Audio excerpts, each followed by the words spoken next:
So just wanted to welcome everybody for joining this morning for our March Global POCUS rounds.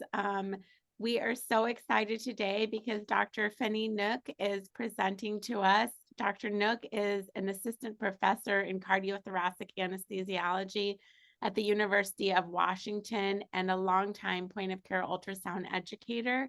She has compiled a series of really wonderful ultrasound cases for anesthesiologists from an anesthesiologist, which is just so wonderful. And we're so excited to have her present this morning. Dr. Nhuch, thank you deeply for being willing to present this morning and share your expertise with the group.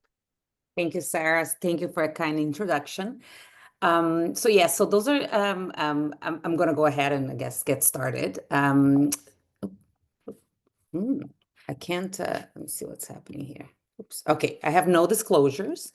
So after a brief introduction, I'm going to present a few cases that I encounter in my almost 20-year now career. In the past 10, I believe, I've been teaching point-of-care ultrasound. And where I felt that using point-of-care ultrasound really made a difference in guiding the management of my patients. And then after each case, I'm going to do a brief review of the relevant topics pertinent to the cases that I was presenting. Here we go. So since the 90s, ultrasound has become part of nearly every specialty in medicine. Ultrasound was well advanced in the early 2000s. That's when I started my residency, and the continued reduction in the size and the price of the machines exponentially increased the use of ultrasound by more and more providers. About a decade later, 2010, 2012, that's when many specialties start publishing guidelines on the use of point-of-care ultrasound, including the American College of Emergency Physicians and American Society of Echocardiography. But it wasn't until 2016 that Feroz Mahmoud and colleagues, including some of my colleagues in Canada, published a paper in the Anesthesia and Analgesia, and was a position paper on the perioperative ultrasound training in anesthesiologists, and they call it a call to action. In this paper, they included current and potential uses of point-of-care ultrasound, including cardiac ultrasound, airway and lung ultrasound, procedural guidance, including vascular access, abdominal ultrasound, vascular ultrasound, gastrointestinal ultrasound, including gastric volume for NPO assessment, regional anesthesia, among other indications.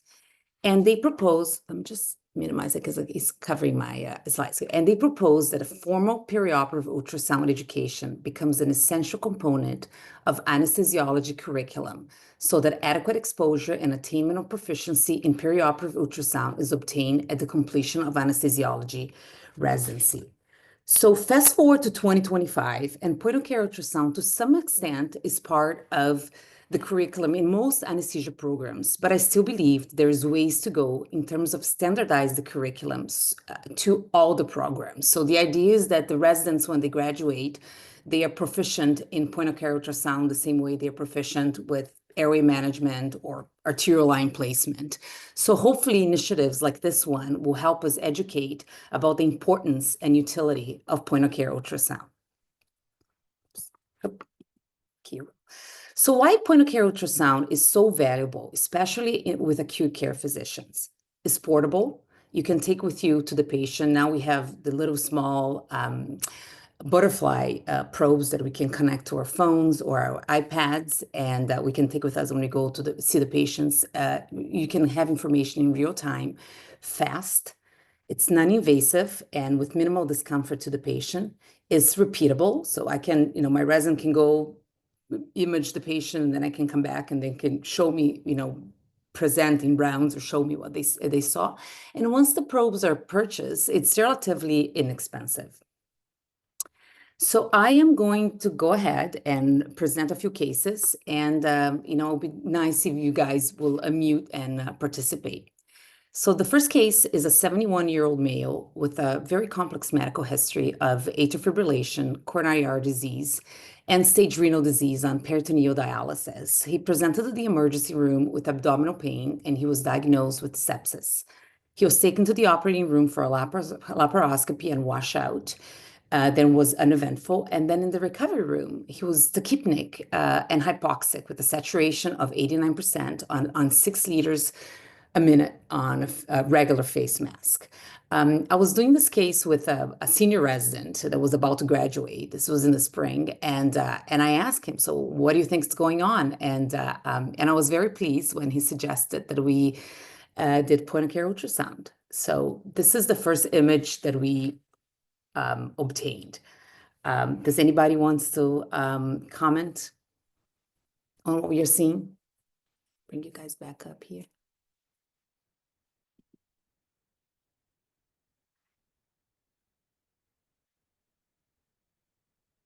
Anyone?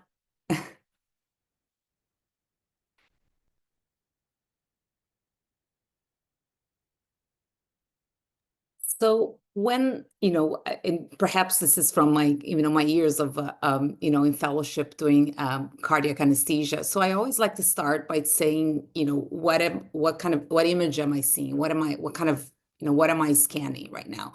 So this was a lung ultrasound. So we're doing, point of care ultrasound imaging the lung. So anybody wants to tell me what they see?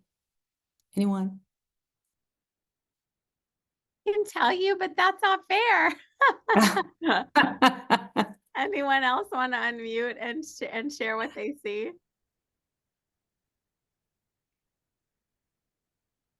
Please.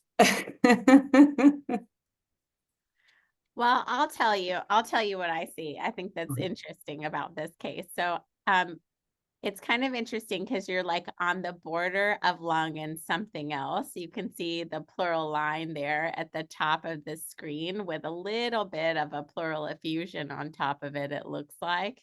And then all of these like very strange looking, almost like flashlight artifacts that are starting from the pleural line and going down to the bottom of the screen. And you see a number of them throughout the image there. And also the edge of the lung there at the very end, right here, it looks almost like it's chewed up. We call that a shred sign, and something that you can oftentimes see in patients who have pneumonia or some sort of consolidation in the lung. So already I'm very curious about what's going on with this patient, because it looks like they may have some sort of consolidated findings. They definitely look like they have an element of a pulmonary edema. So those would be the first couple of things that are coming to my mind as I'm looking at this image. All right, so this is the next image that we obtain.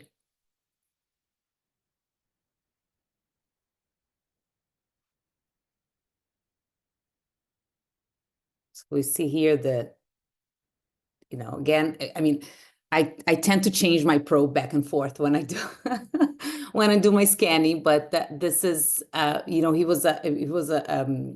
so you can see here the diaphragm, right, moving with as the patient is breathing quite fast.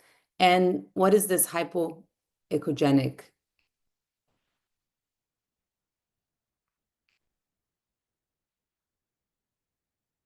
Okay, so this is clearly pleural effusions, right? We can see this is a patient that end-stage renal disease, anuric on peritoneal dialysis. He usually did his dialysis in the evenings. He had to interrupt because he developed abdominal pain. He came in, so he was tachypnic and most likely from volume overload. So lung ultrasound can be used to diagnose lung pathology in seconds. It can be used when assessing for dyspnea, pneumonia, as Sarah mentioned, cardiogenic pulmonary edema, ARDS, COPD, asthma, and pneumothorax. The major limitation for a lung ultrasound is body habitus and subcutaneous emphysema. To perform lung ultrasound, the patient may lie supine, in lateral decubitus, or sitting.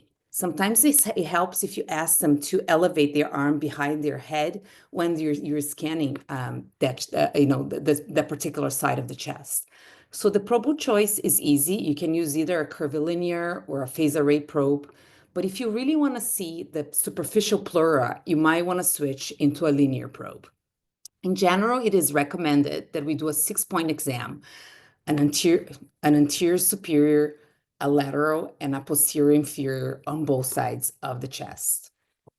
So when performing lung ultrasound, you point the indicator of the probe towards the patient's head. Point 1, as you can see here, or R1 on the right chest, L1 on the left chest, is anterior and superior to assess, is anterior and superior to assess the anterior chest. This point will be most relevant when assessing for pneumothorax and interstitial edema, which was that initial image that I presented. So you place the probe in the midclavicular line at the second intercostal space on the right and the left chest, respectively. So when you anchor the probe in between, when you anchor the probe in between the space of the two ribs, you see the batwing side, which is a characteristic appearance of the ribs, as you can see here, and the pleural line in lung ultrasound. So next, you're gonna look for lung sliding. Lung sliding, as you can see here, is when the visceral and the parietal pleura is like back and forth in one another when the patient breathes. It's a simple finding, but extremely useful. Because when you see this, you know that the viscera and the parietal pleura is next to each other, and you effectively can rule out pneumothorax. So M mode can also be used to evaluate lung sliding, and when it's present, you see what we call a seashore sign. So M mode, or motion mode, displays movement along a single line, providing limited anatomical information, but very, very useful temporal resolution when you have structures in motion. So if you can see here, those parallel lines, they correspond to the structures that are not in motion in the chest, such as the skin, the subcutaneous, and the muscle. But then you have this transition here where you can see this sandy appearance below the pleural line. And this reflects the motion of the pleura, and this is a pattern of normal and healthy lungs. And then you identifying the A lines that we're going to be talking about in the next slide. And you will repeat the same steps on laterally here at the level of the mid-axillary line and between the 6th and 7th intercostal space, and posteriorly on the right and left chest, and then posteriorly at the posterior axillary line, and around the 10th to 12th rib. So A lines, as I mentioned before, the parietal and the visceral pleura, they interfaces with each other, creating the sliding motion that you can see up here as we breathe. It's called the lung sliding.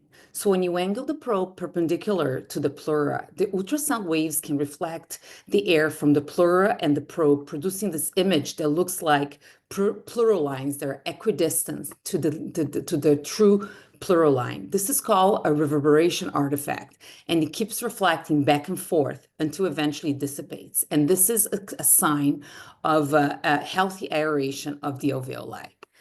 As the lung and the interstitial thickens or fills with water, you start seeing B lines, which is what we saw in our patient, as you can see here.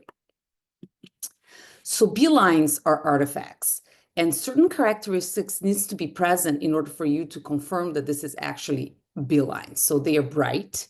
They arise from the pleural line and they move with the pleural sliding. They extend to the bottom of the screen, and they indicate thickened interlobular septations. They are usually never normal when it's seen anteriorly, and usually occur before hypoxemia in congestive heart failure.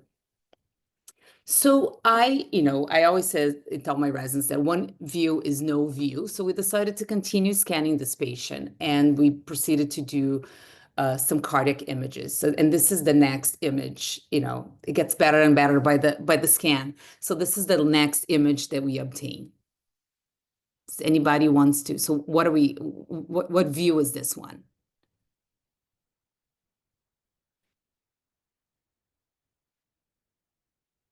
So this is the parasternal long axis view, and we are identifying different structures here. We can see the left atrium, the mitral valve, the left ventricle, LVOT, and this is the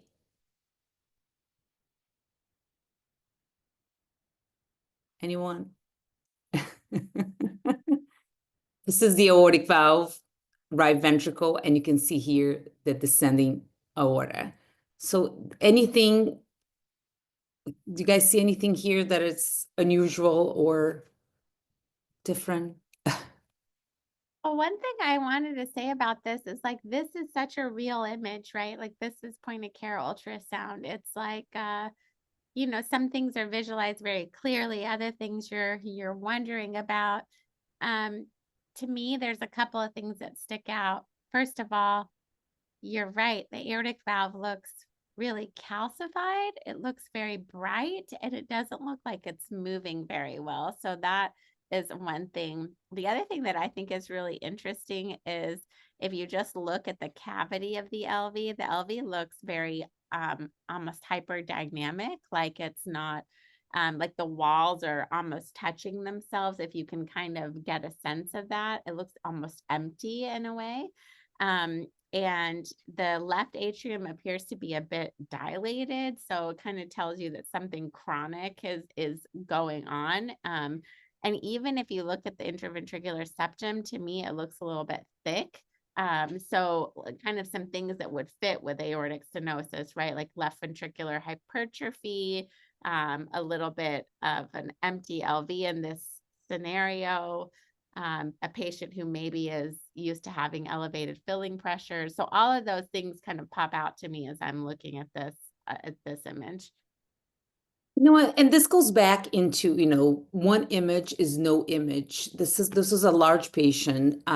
He was very tachypnic. We were trying to, obtain all these images as we were trying to manage this patient. And so, even though that image looked like the ventricle was small, and when I did my apical four chamber, you could actually see a better depiction of the left ventricle in this patient who had some degree of aortic stenosis. And as you can see here, a thick septum and, almost some degree of left ventricular dysfunction. And the reason why I decided to present this case is that we have a patient here that have, our classic, emergency patient has multiple comorbidities and confounding etiologies. We have a patient with end-stage renal disease who couldn't get his dialysis, his peritoneal dialysis the night before. He's anuric. He has some degree of aortic stenosis, left ventricular dysfunction that could be, chronic from his aortic stenosis or can be acute from the sepsis. He's vasodilated, so volume overload and intravascular depleted at the same time. So it's a very, there's multiple things happening at the same time. So we called, and not only this helped us, come up with different etiologies of the reason why this patient was hypoxic and hypercapnic, but it helped us convince the ICU that this patient needed to be admitted, urgently and managed by the intensivist. So this patient was admitted to the ICU. He was started on non-invasive mechanical ventilation. Because of his sepsis, his abdominal infection, they placed a dialysis line and they dialyzed him, and they continue with the IV antibiotics. So again, the point of care was critical in the diagnosis of this patient, and having this information really expedited this patient's admission to the ICU and continue care. Dr. Nhuch, Okay. do you think you could go back to the peristernal long access view?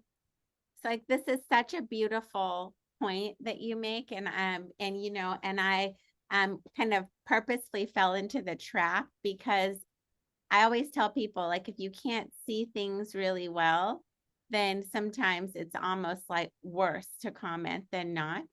And there was a clue here that perhaps, our assessment or my assessment in the peristernal long access view was not accurate about the left ventricular function. And I want to just kind of point that out to everybody. We've talked a lot in the past about the anterior leaflet of the mitral valve and this thing called E-point septal separation.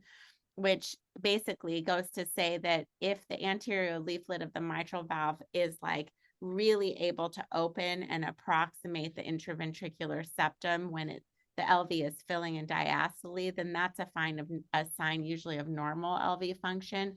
But if there is a distance between the tip of the anterior leaflet and the intraventricular septum when the valve opens, then that's been correlated to reduced left ventricular function. And it's not that much. It's like 0.7 centimeters or 7 millimeters or greater in that anterior leaflet distance from the septum when the leaflet is open. It's called E-point septal separation. So that's a clue here, even though you can't see the left ventricular walls very well, that the LV function is probably not normal. And to your point, like one view is absolutely no view. I love that. That's amazing. And it became so much more clear in the next image that you had at the apical 4-chamber image. So, I mean, we're limited sometimes with E-point septal separation because if the patients have regional wall motion abnormalities, you really can't use it. But this is pretty cool. So just wanted to kind of highlight the points that you made there. Yeah, and you guys will see that this, the integration and one view is no view is going to be the theme of the rounds today. So this is a case that I think Sarah might remember. It was I think was one of the first when I first started working at University of Washington. It was a 54-year-old otherwise healthy male that was scheduled for a laparoscopic Nissen fundoplication. He had an uneventful intraoperative course, and as the patient was emerging from anesthesia, his saturation dropped to 91%. I mean, it slowly came down and then kind of stayed steady on 91% on FiO2 100%. So for the non-anesthesiologists, usually in the end of surgery, as we are emerging the patient, we turn our oxygen to 100% to before we extubate. And in a healthy patient who had an uneventful intraoperative process, I wouldn't be expecting his saturations to drop and stay steadily at 91% on 100% with adequate tidal volumes. So we decided to do a lung ultrasound, and this is the first image on the top left that we obtained. So anterior chest, it was R1 was on the right chest, mid-clavicular line, second intercostal space. You can see the bat wing sign, and then what's the next thing that we look for when we're doing lung ultrasound?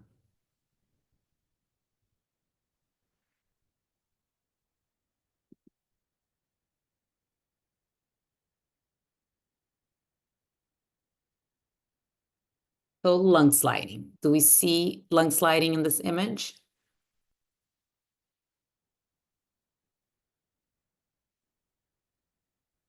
No. So we see nothing. We see nothing. We see no lung nothing. pulse. Nothing is moving. We see Thank no you, lung Denise. sliding. We see no B lines. We do see an A line. This is very consistent with a possible pneumothorax. High on the list. Yes, very high on the list. So as we continue scanning, this is what we see. And this was actually really cool. So here we go again, no lung point. A lung point. Yes, very good. So this is a lung point. As you can see here, the pleura is coming in and out of view. And we had a very high suspicion of a pneumothorax. It was a Nissen fundoplication laparoscopically. The chest was insufflated. They're working in the gastroesophageal junction. So my suspicion, again, integration. I had already, when I reached for my probe, we already had a suspicion of what we thought this was, the reason for the hypoxia. So there's anything else that I could do to kind of, because now I have to tell the surgeons. So is there anything else, and you really want to be sure, because this might, he may require a chest tube. So now we are adding to the procedure and, a complication of a surgical,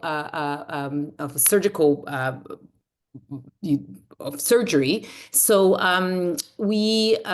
is there anything else that we can do in terms of scanning to kind of confirm or rule out our diagnosis? You can look for stratosphere sign on M mode. M mode, very good. So we did M mode, and this is what we see. Yeah, classic barcode or stratosphere sign. Yeah, classic barcode. So the lack of motion of the pleura. So if you guys remember, we had the seashore, we have the sea, and then the shore, that sandy appearance that happened with the motion of the pleura. It's not in here. So this is what we call the barcode sign. And, lo and behold, that was the barcode sign. So then, of course, here I am. I think I was working at University of Washington for like a month, and I called this, and I was like, I think this patient has a pneumothorax. And then they're looking at me and they're like, yeah, right. So we order a chest x-ray because they didn't believe me. So, and this is what we see. So very clear, guys can see here, not a small pneumothorax. So, and it was actually quite interesting, and and a point of learning for me as well, because the attending had left the room, and then I told the residents, and they're like, oh my God, we need to get a chest tube, and and the surgeon was the chief of surgery at UW, so then they call him. And so interesting, they were working in the gastroesophageal junction. They made probably a hole in the diaphragm, and so CO2 from the abdomen travel into the chest. So CO2 is it's very absorbable. So all we had to do was keep this patient on 100% FiO2 for 15 minutes, and then we for the absorption of the CO2. So as you can see here, I just want to point this out. So this is the lung ultrasound is very useful in the diagnosis of pneumothorax. And here I'm just making a comparison between, the CT scan, which I find it's easier to visualize than a chest X-ray. Here, there is no lung, so you have no presence of lung sliding. On the, as we go, more interior on the chest, as air rises and fluid goes, posterior and inferior on the chest.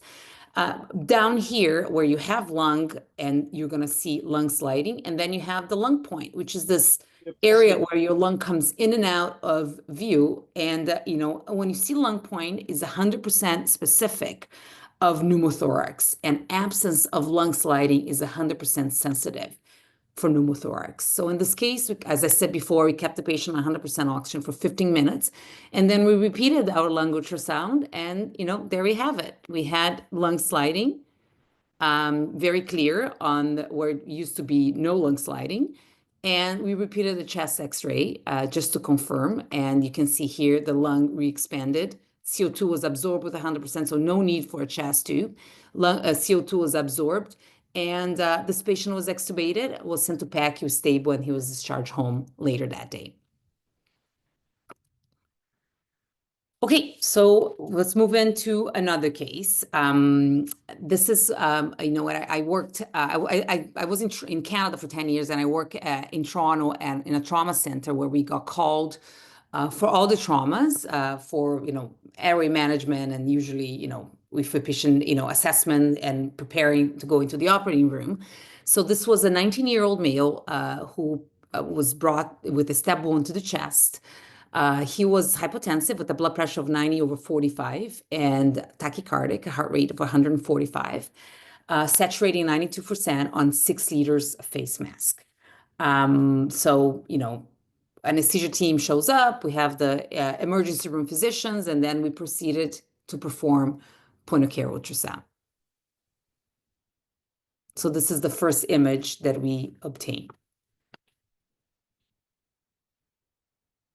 So patient, penetrated wound to the chest, hypotensive, tachycardic, parasternal long axis view. Happy to participate, but I don't want to take this over. Take it over. Nobody's Well, participating that in the RV meeting. looks like it's collapsing, Yes, and there's fluid above it.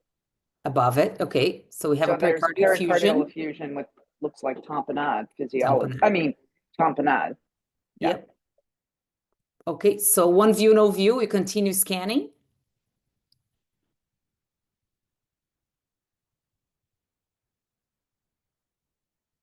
Okay, what's also interesting about this is not only do you see that you saw in the earlier image that the right ventricle was collapsing, but you see right atrial collapse and scalloping in this image as well. And then on the kind of lateral edge of the left ventricle, you see some fluid, but this fluid looks different than the fluid we saw before. This looks a little bit more homogeneous, almost like the way thick fluid would look like blood, for example, around the left ventricle there. So that is interesting. And it's hard to differentiate, is that the left ventricle or the left pleural space? Because you can't see the pericardium that well in that lateral image. So it could be that there is some blood in the chest as well. So I think, like you said, one view is no view. We'd have to get a little bit more information here, but definitely there are concerning signs here for traumatic chest injury with blood around the heart and potentially the lungs. All right, so subcostal view, my favorite view.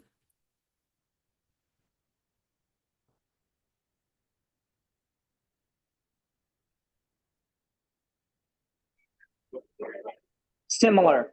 There's clearly tamponade, and again, that fluid, I think is, I don't think it's pleural fluid. I think it's pericardial fluid around the left heart, just based on this image.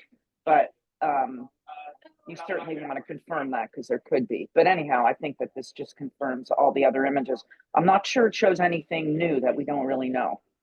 Okay, is there any other view you guys want to, think that it's useful to, complete? I mean, it's a very clear diagnosis, and we'll be talking about this in a little bit, but any other view that we, it's useful when you're, doing cardiac ultrasound, especially assessing for pericardial tamponade? Well, you're in the subcostal space. So the subcostal IVC would be interesting to see. Yes, so always, never forget the IVC. They're usually forgotten, but never to be forgotten, the inferior vena cava.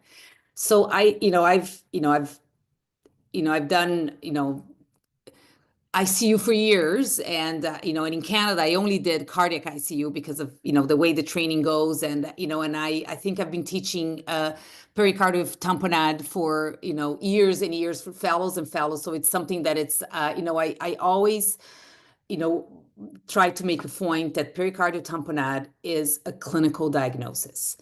So the moment I got that pager that says, stab wound to the 19-year-old stab wound to the chest, the first thing that came to my mind was pericardial tamponade. Hemodynamic unstable. The first thing that came to my mind was pericardial tamponade. So we all learn about the Beck's triad in medical school. It's hypotension, muffled heart, distended jugular veins, and muffled heart signs. So hemodynamic instability with systemic hypotension, pulsus paradoxus when your systolic blood pressure drops significantly during inspiration. And usually those patients, they're scared, they're breathing very fast, and you can see that drop. If they happen to have an arterial line, you can see very clear the drop on the systolic blood pressure. In our cardiac ICU post sternotomy, you're going to see high central venous pressure and pulmonary artery diastolic pressure, sometimes referred to equalization of pressures if you have them all overlapped and displayed on your monitor. Low urinary output, an unexplained increase in lactate. Sometimes it starts before you can actually see hemodynamic changes on those patients in the ICU because they are on multiple pressors. And sometimes the nurses are escalating the pressors before they actually call you.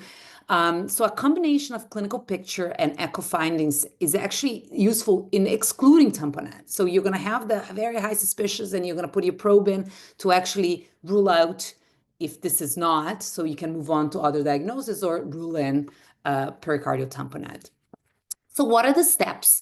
Fanny, the only other thing that I could say on that last, or you're probably going to cover it, but of course, I don't think there was any question that it was tamponade based on those images, but the clinical picture, of course, but you could do flow velocities, inflow velocities. Again, I don't know if that's part of just a regular POCUS, but obviously for cardiac people, yes, that clearly is part of the exam, unless it's not totally obvious like it is in this patient, and probably you need to just act because the patient's unstable or what have you, but it's obviously tamponade.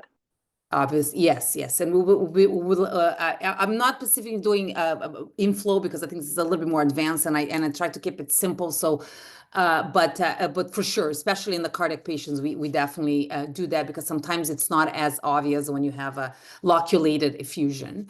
So what are the steps when using point-of-care ultrasound in diagnosis of pericardial effusion?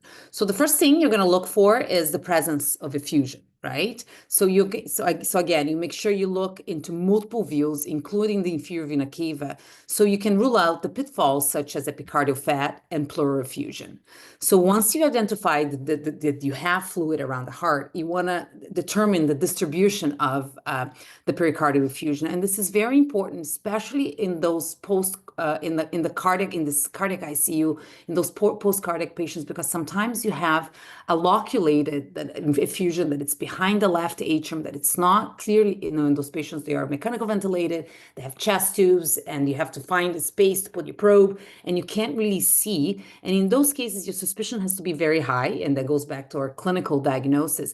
And you might have to do a transesophageal echo to be able to identify this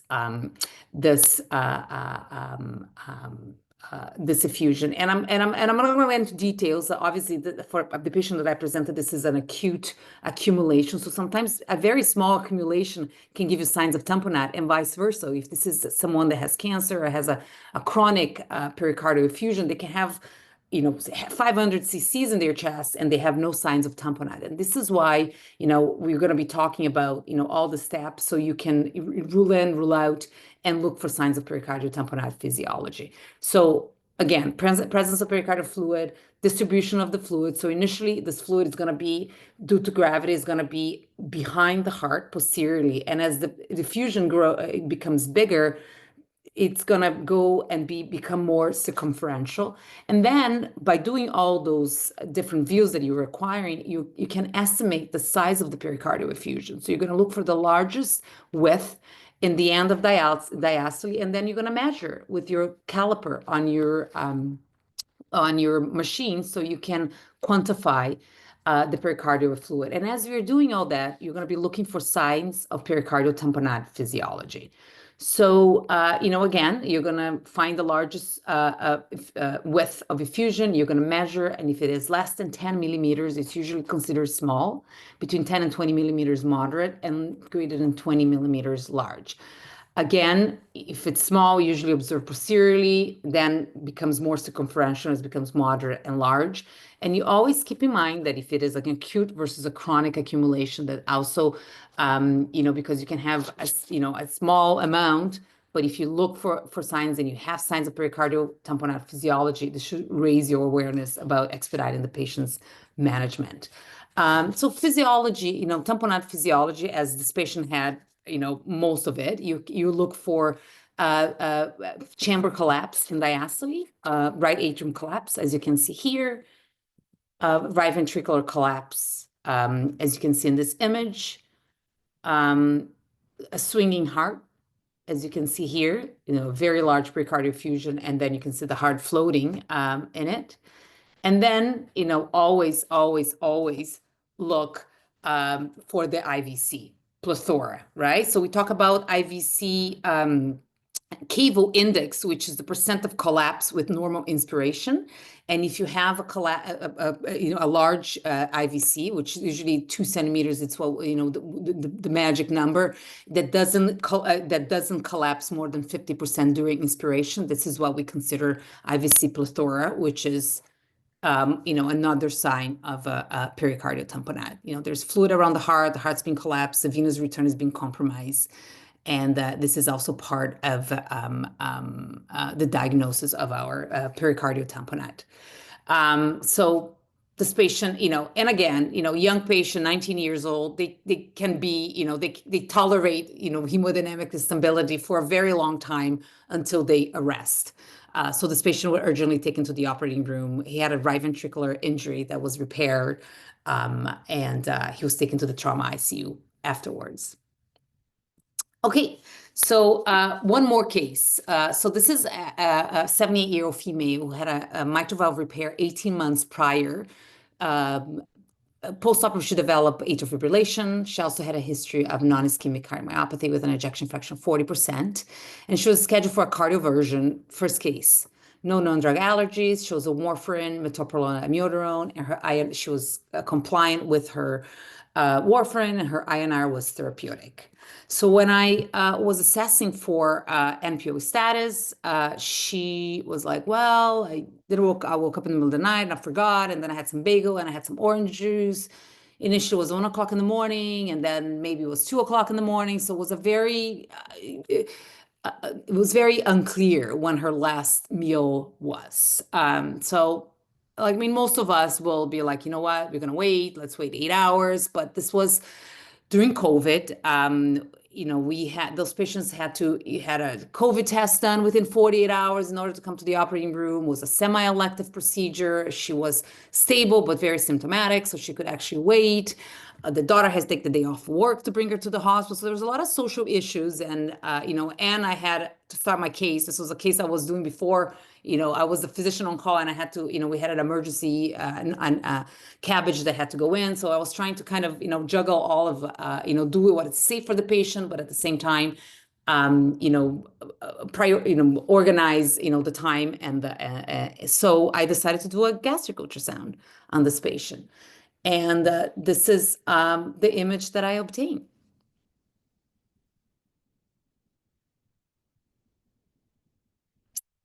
Denise, anybody who wants to comment? What position is the patient in? I'm So sorry. this is right lateral decubitus. Oh, okay. I showed this is right lateral decubitus. I scanned her supine and then Yeah. right lateral decubitus and was unchanged. That looks pretty empty to me. Yeah, so juxtaposition. You can see the antrum here, the juxtaposition of the anterior and posterior wall, and we don't see bullseye or target point. We don't see a lot of fluid in it. So what are the indications of gastric ultrasound? So lack of adherence to fasting instructions, emergency urgent procedure, miscommunication, which is, I find that it's usually the case, unreliable or unclear fasting history, like happened with my patient. I'm a cardiac anesthesiologist. A lot of my patients are old. Sometimes they have altered sensorium, language barrier. It's hard to, to communicate or get the information from them.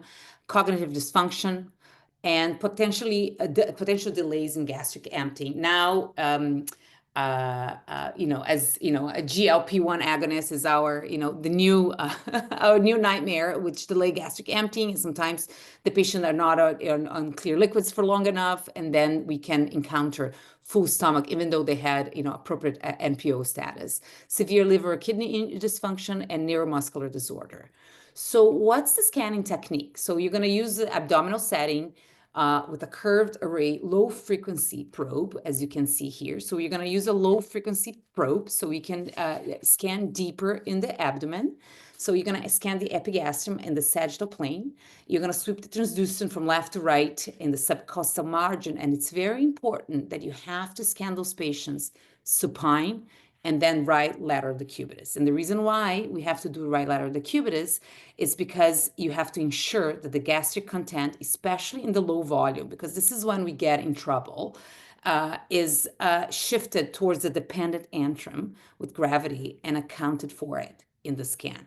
So, as you can see here, supine and then right lateral decubitus, and the optimal image should include the left lobe of the liver, the pancreas, the aorta, and the gastric antrum. And I even can think you can see the SMA here. I might be imagining things, but I think the SMA comes into view from the aorta right here. So this is usually what you're looking for when you're doing your gastric ultrasound.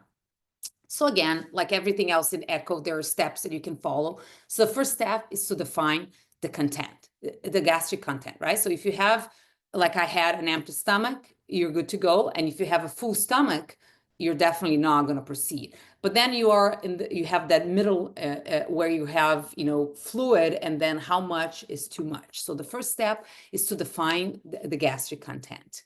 So in an empty stomach, like we saw in our patient, you can see here, the antrum appears flat, juxtaposed anterior and posterior wall in the sagittal plane, and what we call the target of bullseye pattern. So as the more fluid accumulates, you start seeing here multiple air bubbles in this background, hypoechoic background, what we call a sterinite pattern. And this is when you're going to, proceed into doing your volume assessment to see how much volume you actually have in the antrum. And then you have the early solid stage when the antrum appear more distended with thin walls, and the content here has high or mixed echogenicity, what we call a frosted glass pattern. And then you have like the heterogeneous particular content when you have a late solid stage. So you define the type of content, and actually when you have clear fluid present, you can make an assessment to see if you have a low volume with low risk of aspiration when it's less than 1.5 mLs per kilo, or a high volume greater than 1.5 mLs per kilo. So how do you do a gastric volume assessment? You're going to identify the antrum at the level of the aorta in the right lateral decubitus. Again, you have to do this on right lateral decubitus. So if there's any volume in the fundus of the stomach, that's going to move with gravity to the antrum, and you're going to obtain a still image in between peristalsis, and then you're going to measure the cross-section area of the, you include the serosa in it, and then you're going to measure the cross-section area. And once you have the cross-section area, you can determine the volume. And if it's less or equal than 1.5 mLs per kilo, suggests low risk for aspiration, versus greater than 1.5 mLs per kilo, suggesting a high risk of aspiration. So limitations of previous gastric resection or bypass, gastric band, previous fundoplication, and a large hiatal hernia. So I had a patient, my patient had, was empty. We proceeded with sedation, synchronized cardioversion to sinus rhythm with one shock, and she was discharged home later that day. So point of care ultrasound is very useful in elective and emergency care, emergency patients, intraoperative management, as well as we saw here, and it helps us manage, come up with different diagnoses, rule out diagnosis, especially in emergencies and in a post-operative anesthesia care.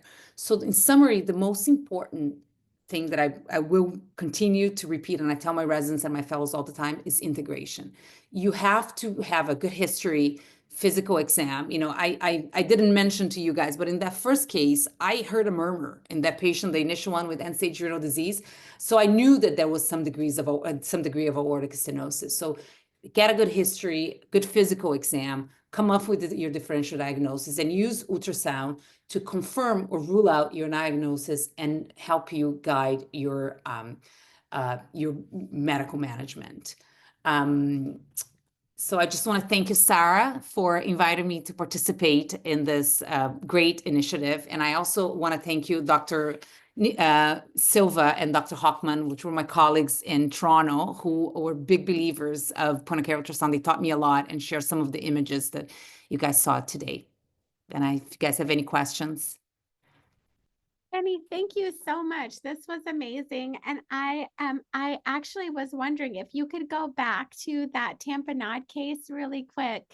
Maybe the apical 4-chamber image where we saw the right atrial collapse. Yeah, right there. I don't know if you're able to play that. So this is like just one thing that I just wanted to point out to the group, because right atrial collapse is one of the things you often see when people talk about echocardiographic signs of tamponade, and it's very sensitive. It's very sensitive, but it's not very specific. And that's something I really wanted to point out, because the right atrium is paper thin. And if the filling pressures are low, so let's see your CVP is like less than 5, the patient is hypovolemic, or maybe their filling pressures are low, and they have just even a little bit of a pericardial effusion, it can cause collapse of the right atrium. And there was a time, you know, in the beginning of my journey with point of care ultrasound, that I'd run into the echo lab and be like, look at this right atrial collapse. The patient has tamponade. And the cardiologists would all look at me like, man, like not a big deal, because you can get that in a lot of situations if the filling pressures are low and the pericardial space has just even a little fluid in it. What's much more specific for tamponade is that right atrial collapse in early diastole, which you saw in the subcostal image in that peristernal long axis. Yeah, right there, that peristernal long axis image you had right there, you saw it really clearly. It looked almost like a thumb was pressing down on the RV as it was trying to fill, kind of scalloping it. So that's much more sensitive. You said RA collapse by mistake. I think you meant RV collapse. Just now? Yeah. So the right ventricle collapse in early diastole is very, very specific, whereas right atrial collapse is very sensitive. So if you're worried that the patient has tamponade, of course, it's a clinical diagnosis. If they're acting like tamponade and there's a pericardial effusion, case closed. But, you know, if you're looking for echocardiographic findings that are very specific, the RV collapse is much more specific than the right atrial. So I just wanted to highlight that for everybody, because you will see it. You will see the right atrial collapse and you'll be like, oh my God, it's tamponade, but the patient's not doing so bad. So what should I do? And in those situations, it's more like give them appropriate filling, increase their right atrial filling, and the collapse will get better on the RA. So thank you for letting me just like jump in there and just share that with the group. Oh, thank you. Anytime. I'm looking at the chat and I don't see any questions yet. Does anyone have any questions for Dr. Nhuch in the last couple of minutes that we have left for the rounds?